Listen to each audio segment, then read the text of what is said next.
welcome back. So as I said in my last video, it is no by July. I'm trying to use products that I've had sitting in my drawers for a while and just have not gotten around to using.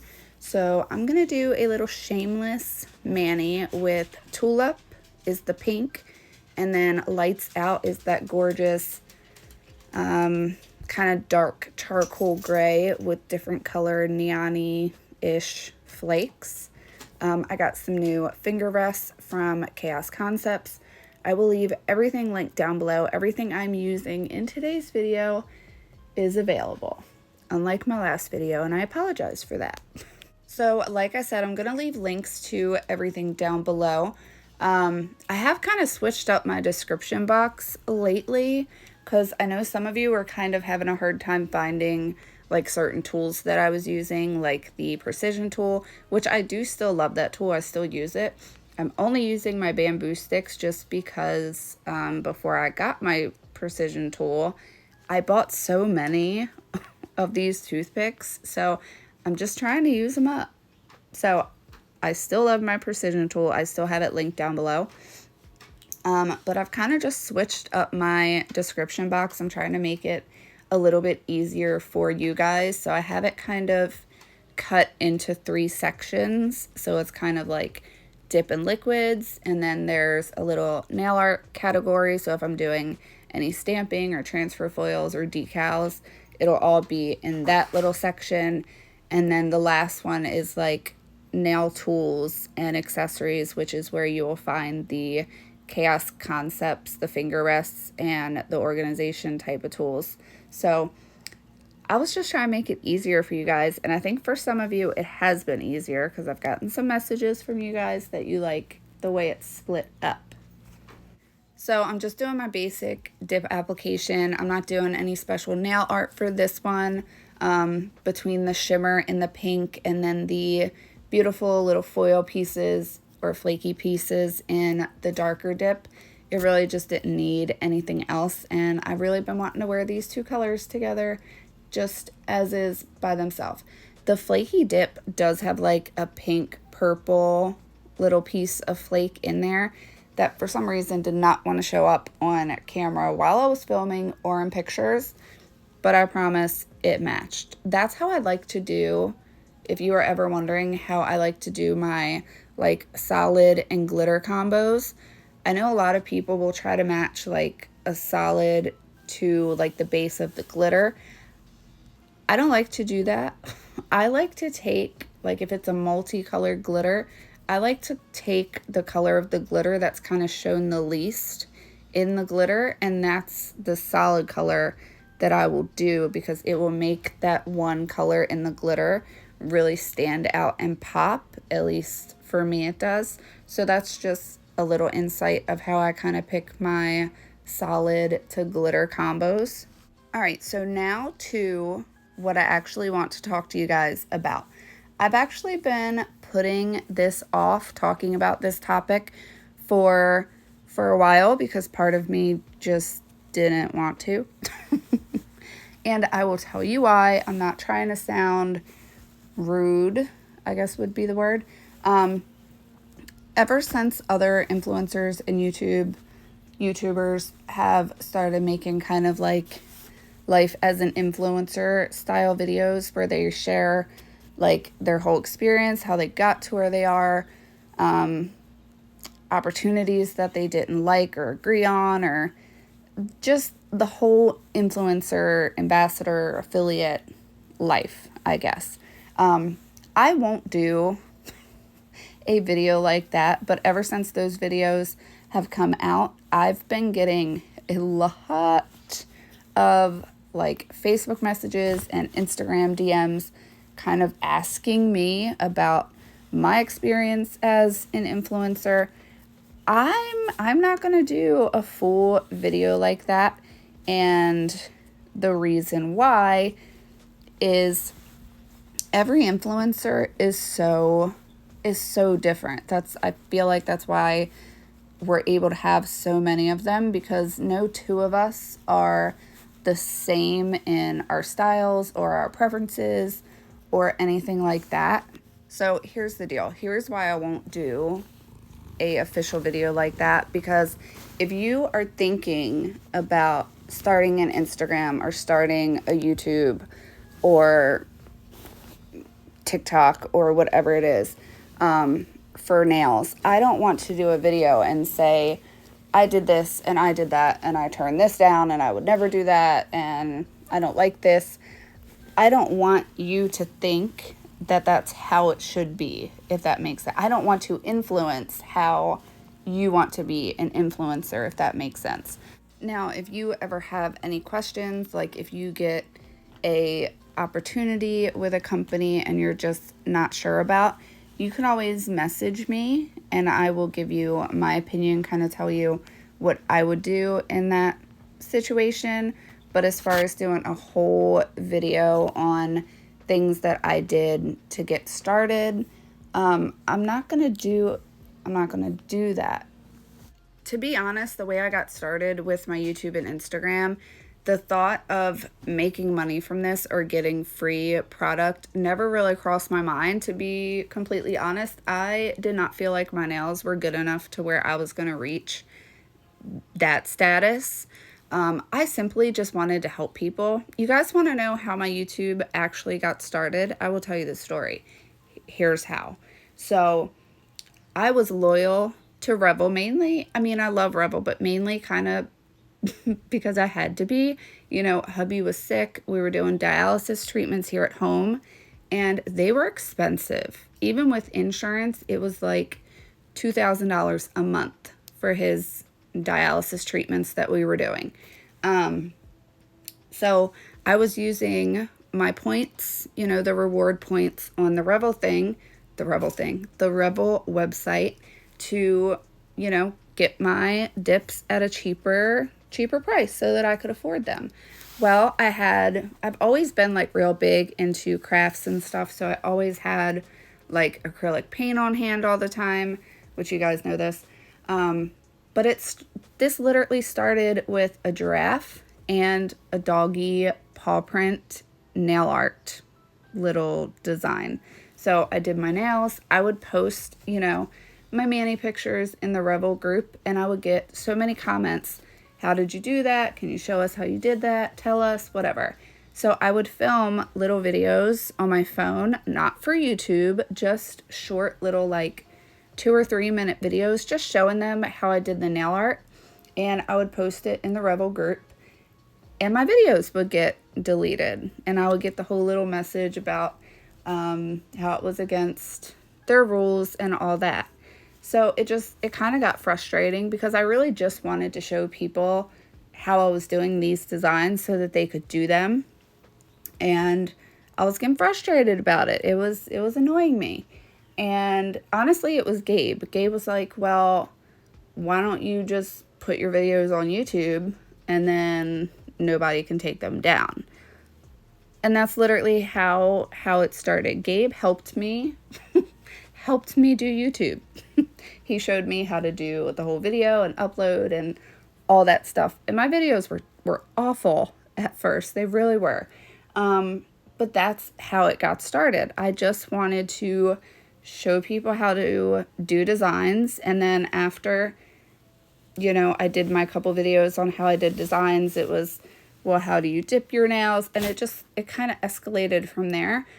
I never thought my nails were good enough to have companies notice me or want to work with me whatsoever. My opinion, if you're wanting to get into the whole influencer YouTuber thing just because you want to make some money, I will tell you, none of us are making enough money to where we are paying our mortgages and buying new cars and homes and stuff like that. It's enough to like keep our nail addictions going. But if you're in it to make money or just to get free stuff, in my honest opinion, I just don't think you should do it for that.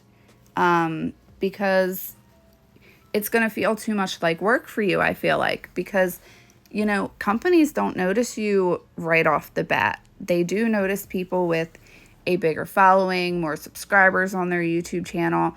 So it really would feel like work because you would literally have to do a whole bunch of stuff in order to just get to the point to where they notice you. I am not trying to be rude. I am not trying to be like, no, don't do this, don't do it. I think what I'm trying to say is, if you genuinely have a passion for nails, like for me, for example, I have wanted to be a cosmetologist since I was 10 years old. I had those big Barbie heads. You guys remember those that were like the size of your whole body as a kid? I would just sit there and do different things to her hair. Like for me, it's not just nails. I've always wanted to do all of it, like nails, makeup, hair. And I mean, that's what I studied in high school. I went to a trade high school. I was able, to actually get a little bit of experience with all of this. I was supposed to go to cosmetology school. I met my husband super young, like fresh out of high school, got married when I was 18. But he had a lot of health issues. So every time I would set up tours to go look at different beauty schools, it seemed like something would happen with his health to where I wasn't able to. So I still plan to eventually, when life kind of settles back down and gets back to some kind of normal, I definitely plan to go back and do the actual tour and actually go and get my license in nails and makeup and all the things. So for me, it's been a passion. And as far as nail art goes, I've always loved I love to paint and draw and oil pastel paintings, like all those things. I've always been just really into everything art and cosmetology wise. So if you truly have a passion for it, here's the thing. I feel like if you want to do it to get the free stuff, I feel like you're going to burn out so fast because, like I said, it's going to feel like work. Like you're going to have to put a lot into it to get to that point because, like I said, they really do. And it's sad because they shouldn't. There are like up and coming influencers who don't have a huge following yet, but their nails are amazing. Like there are some people who can dip for the first time and it is bomb. Unlike mine, I bombed big time and not in a good way. But I feel like if you're doing it for the right reasons, then absolutely go for it. Because for me, it didn't feel like work. I was just doing what I love to do, and I feel like the companies, they noticed that and they saw that. It did take a long time for anyone to reach out to me, and that's fine because, and I have said this since day one and I will continue to say it, I don't have as many subscribers and followers on Instagram as a bunch of other influencers do. There are people who have started after me and have way surpassed me, and that's fine. I would rather grow slow and be smaller and have more of my audience actually want to watch what I'm doing and see what I'm doing, and I would like for it to be real, if that makes sense. I don't want people, I don't know. That's just how I feel about it. All right, so as far as PR goes, because that's pretty much the main thing that I'll talk about. Like I said, I'm not, even all that I just said is not me sharing how I got started. That was kind of just my why behind it, my opinion on, if you want to do this. As far as PR, because I feel like that is the most questions I got. Somebody asked me if I take every opportunity that I get offered. No. And it's not, I kind of have reasons, like lately, for example, you all know I had my gel allergy. So now, other than Madam Glam, because I know I don't have an allergy to their products, if it's a new company that I've never tried their gels before, I'm not necessarily turning them down, but I'm letting them know, like, hey, I have a gel allergy. If you want to send me your gels, you can, but I'm gonna do swatches with them. So kind of that route. And sometimes they're like, okay, thank you, you know, never mind, which is fine. And others are like, okay, swatch video is fine. Because I'm terrified to try any new brand of gel, because you guys saw my gel allergy video. You saw how bad my hands got. And does that mean I'd be allergic to all of their gels? No. But do I want to risk it? No. No thanks. Nope, not happening. So, yeah, I mean, there's certain, you don't have to take every opportunity that comes to you. I feel like if you're ever messaged and you just get a weird gut feeling about it, listen to that feeling if it's something you're not comfortable with. Let's see, what else?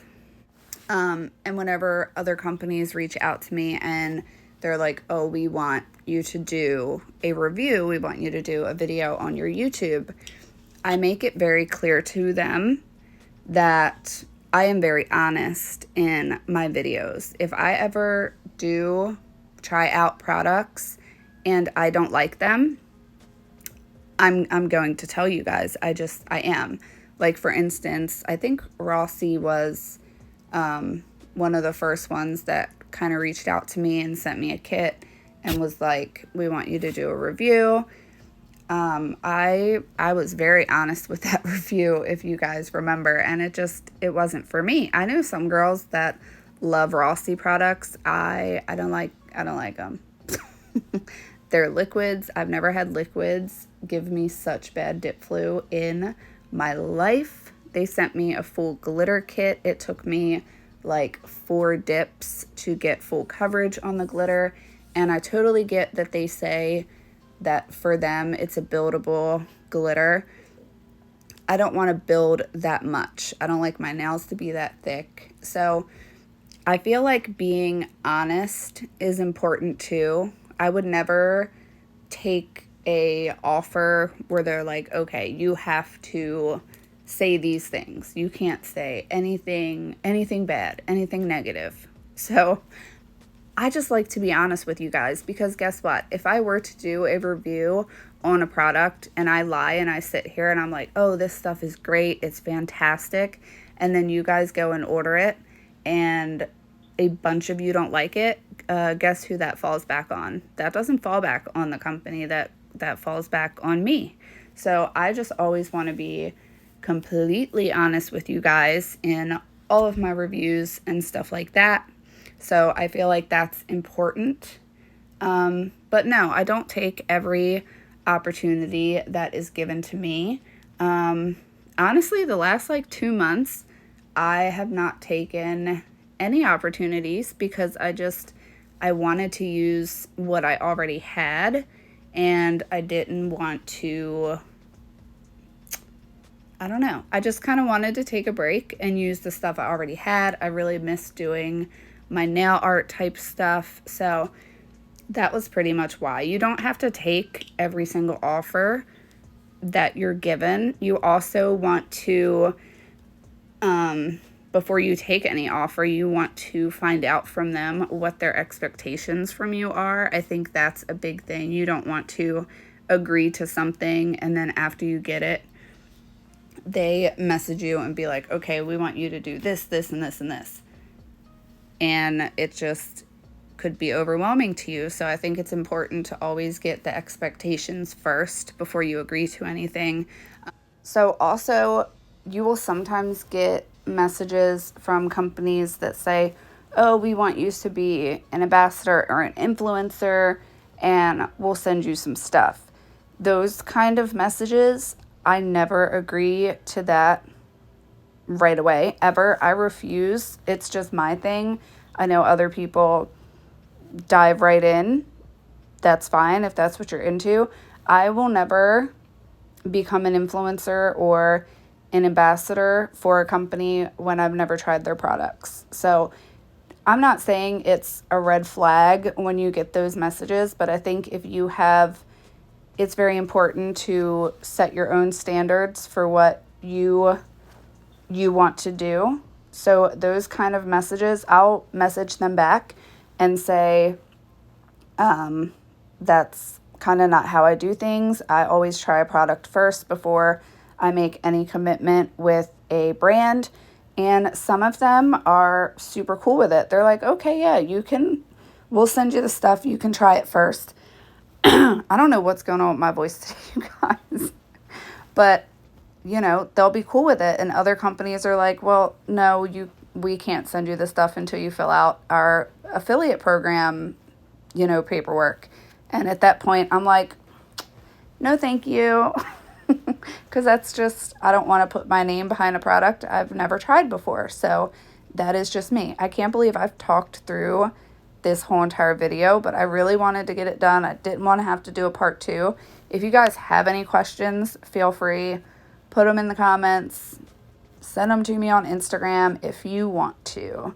But yeah, that's just kind of my thing. I feel like you should do this if it's something that you're passionate about, because it doesn't feel like work then. None of this feels like work to me. Like, I don't schedule myself to do mani videos or edit my stuff or anything. Like, I don't sit here and say, oh, I'm only doing this Monday through Friday. Don't message me on the weekends. Like, I do something with nails every single day. I'm not even being dramatic. Like, even if it's just reorganizing my nail room, which I'm actually doing that right now. I ordered some new Alex drawers to organize my nail room. You guys have to let me know if you want like a nail room tour. Let me know in the comments if you want that. It'll probably be in August because my drawers are supposed to be delivered the end of July. Yeah, July 20th, I think. So let me know if you guys would like to see that. If you have any questions, leave them in the comments. You can send me a DM. Maybe this video wasn't helpful for many of you, but I got a lot of questions, so I wanted to kind of answer them the best that I could. I would just say go with your gut. Do it because you love nails. Do it because you want to help other people make their manis better and easier. Just do it for the right reasons, and I feel like good things will come to you. I very much believe in karma. So I've rambled through my whole entire mani video. What do you guys think of these colors? I love them. I wish that the pink flakies in the darker dip would show through. I swear they match. Even in like, I'm trying to show you guys the shimmer in this pink. It's so pretty. See, I could not get those pinky purple flakies to show up. I tried though. I tried. You can see them a little bit in the reveal photos. So I hope you guys enjoyed this video. Thank you so much for watching, and I will catch you all in my next one. Bye guys.